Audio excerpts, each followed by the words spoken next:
আসসালামু আলাইকুম। আজকে আমরা শিখব Python string. Python string is another important part of Python programming language.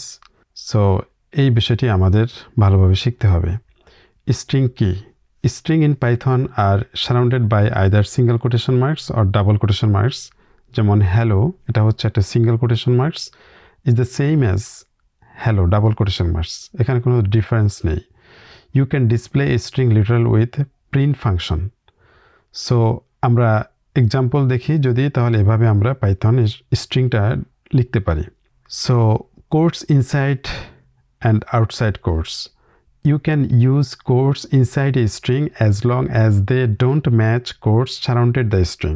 So এখানে বিষয়টা হচ্ছে, আমরা যদি স্ট্রিংটা ডাবল কোটেশন দিয়ে সারাউন্ডেড করি, তাহলে ইনসাইডে যদি আমাদের কোটেশনের প্রয়োজন হয়, কোটসের প্রয়োজন হয়, তাহলে অবশ্যই সিঙ্গেল কোটেশন দেব। এবং আমরা যদি সিঙ্গেল কোটেশন দিয়ে কোনো টেক্সটকে সারাউন্ডেড করি, তাহলে কিন্তু ইনসাইডে যদি কোটসের প্রয়োজন হয়, তাহলে ডাবল কোটেশন দেব। এই হচ্ছে রুলস। দুটো কিন্তু সেম দিলে তখন এই স্ট্রিং পাইথনে কাজ করবে না। এটা যদি আমরা প্র্যাকটিক্যালি একটু কোড এডিটরে দেখি, তাহলে এভাবে দেখা যায় যে প্রিন্ট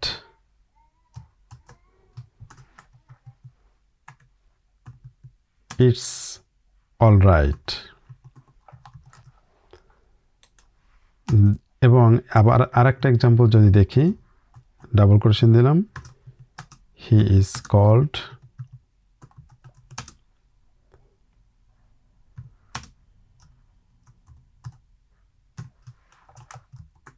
তামিম। আমরা যদি এটি রান করি, তাহলে দেখব যে হ্যাঁ ফাইন, অর্থাৎ সারাউন্ডেড করছি ডাবল কোটেশন দিয়ে, কিন্তু ইনসাইডে একটা কোটস দিচ্ছি, সেটা হচ্ছে সিঙ্গেল কোটেশন। এখন যদি আমরা সেম ওয়েতে আমরা সিঙ্গেল কোটেশন দিলাম, হি ইজ কল্ড,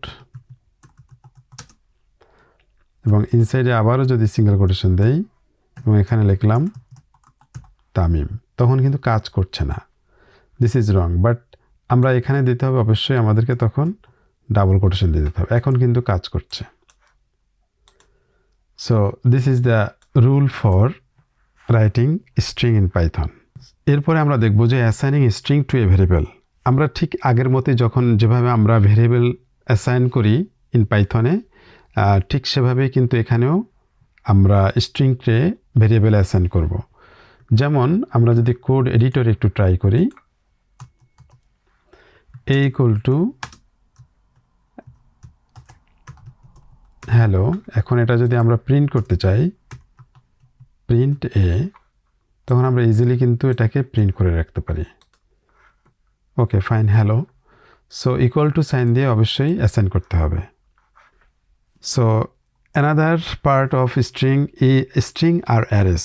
স্ট্রিং কিন্তু সবসময় arrays. Like many other popular language, string in Python are arrays of bytes representing Unicode character. আমরা জানি যে স্ট্রিং হচ্ছে Unicode character. However, Python does not have a character data type. A single character is simply a string with a length of 1. Square bracket can be used to access element of the string. Since এটা যেহেতু array, অবশ্যই square bracket থাকবে। এবং get the character position 1, remember the first character has the position 0। আমরা জানি যে indexing শুরু হয় 0 থেকে, পাইথন ইন্ডেক্সিং শুরু হয় 0 থেকে। সো আমরা যদি এটাকে অ্যাক্সেস করতে চাই, পাইথনের স্ট্রিংয়ে যদি আমরা অ্যাক্সেস করতে চাই, যেমন এটাকে যদি আমি হ্যালো ওয়ার্ল্ড লিখে দিলাম, হ্যালো ওয়ার্ল্ড, এখানে যদি ক্যাপিটাল দেই, এখন এটাকে যদি আমি অ্যাক্সেস করতে চাই, তাহলে অবশ্যই স্কোয়ার ব্র্যাকেট দিতে হবে। দেখুন এল, এখন যদি আমরা এখানে 0 দেই, তাহলে এইচ চলে আসবে, এইচ চলে আসছে, দেখছেন? So this is way to access in string. So এভাবে আমরা অ্যাক্সেস করতে পারি স্ট্রিংকে। এরপরে আমরা দেখব যে string length. To get the length of string use the lane function. Very simple. অর্থাৎ আমরা যদি কোনো পাইথনের কোনো স্ট্রিংয়ের লেন্থ জানতে চাই, তাহলে আমরা লেন ফাংশন ইউজ করে খুব সহজে লেন্থ বের করতে পারবো।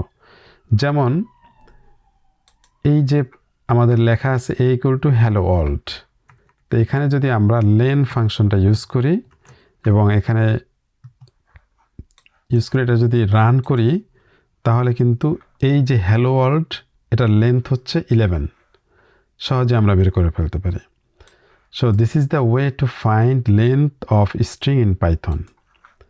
এরপরে আমরা দেখব চেক স্ট্রিং, কিভাবে কোনো একটি ওয়ার্ড অথবা কোনো একটি কিওয়ার্ড এই স্ট্রিংয়ে এই টেক্সটের মধ্যে আছে কিনা এটা যদি আমরা চেক করতে চাই, তাহলে ইন ইউজ করে আমরা এটা ব্যবহার করতে পারি। ইন ইউজ করে আমরা এই কিওয়ার্ডটা ফাইন্ড করতে পারি টেক্সট থেকে। যেমন একটি সিম্পল এক্সাম্পল আমরা যদি ফলো করি, যেমন টেক্সট ইকুয়াল টু যদি আমরা লিখি, টেক্সট একটি ভেরিয়েবল ডিক্লেয়ার করলাম ইকুয়াল টু, এটাকে আমি জাস্ট কপি করেই নিলাম,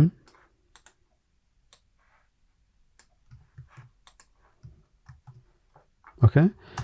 এখন যদি আমি চেক করতে চাই যে এখান থেকে একটা কিওয়ার্ড ধরে আমি চেক করতে চাই যে এটা এর মধ্যে আছে কিনা, আমি একটি সিম্পল ওয়ে ফলো করতে পারি। একটি কন্ডিশন যদি অ্যাপ্লাই করি, যেমন ইফ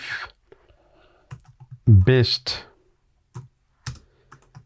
ইন টিএক্সটি, তখন প্রিন্ট করো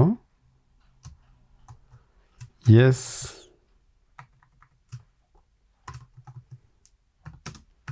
best is present.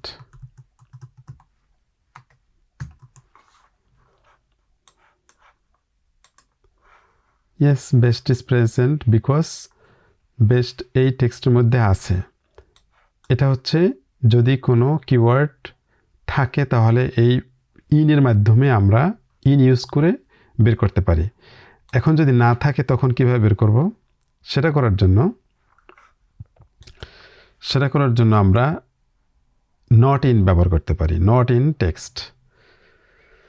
So not in কীভাবে বের করব?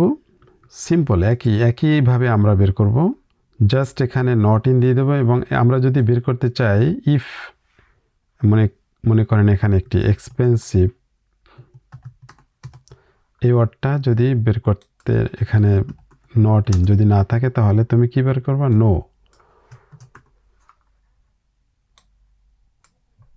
Expensive is not present.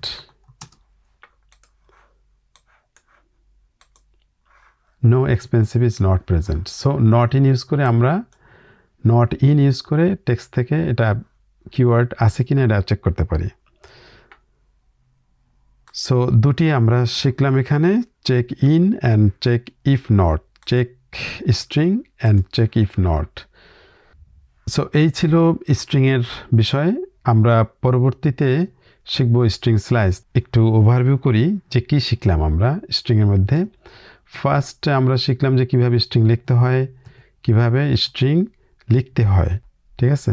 Quotation marks, double quotation marks and single quotation mark use করে কখন ডাবল কোটেশন দেবো এবং কখন সিঙ্গেল কোটেশন দেব সেটা আমরা শিখলাম। যদি আমরা সারাউন্ডেড করি ডাবল কোটেশন দিয়ে তাহলে ভিতরে অবশ্যই সিঙ্গেল কোটেশন দেব, আবার সিঙ্গেল কোটেশন দিয়েও যদি সারাউন্ডেড করি তাহলে ভিতরে ডাবল কোটেশন দেব। দুটো কোটেশন একইভাবে ইউজ করা যাবে না, একই সাথে ইউজ করা যাবে না।